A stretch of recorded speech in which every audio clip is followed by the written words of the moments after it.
هەولێر دوای بەغدا پیسترین هەوای هەیە و کۆمەڵێک داتای شۆکهێنەریش لەسەر زیادبوونی نەخۆشی لە شارەکە ئاشکرا دەکرێت.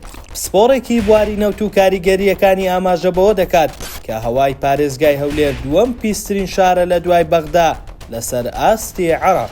دکتۆر ڕێبین سەمەد پسپۆڕی نەوت لەم بارەوە ڕایگەیاندووە ئەگەر سەیری داتاکان بکەین دەبینین لە ماوەی 2 ساڵدا ڕێژەی توشبوون بە نەخۆشی شێرپەنجە لە هەولێر دوو هێندە زیادی کردووە.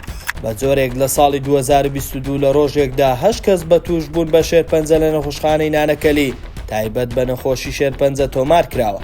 بەڵام لە ساڵی 2023دا ئەم ڕێژەیە بووەتە سەروی 15 کەس لە ڕۆژێکدا، واتە دوو هێندە زیادی کردووە. نابراوتیشی زۆربەی توشبووەکان دانیشتووی سەنتەری شار و قەزاکانی قوشتەپە و کەڵەکن کە دەکەونە بەشی باشووری ڕۆژئاوای هەولێر، بەڵام قەزاکانی دیکەی وەک سۆران و چۆمان تا ڕادەیە کوالێتی ئەوای تیادا جێگیرە و کاریگەریە خراپەکان نەوێ کەمترن.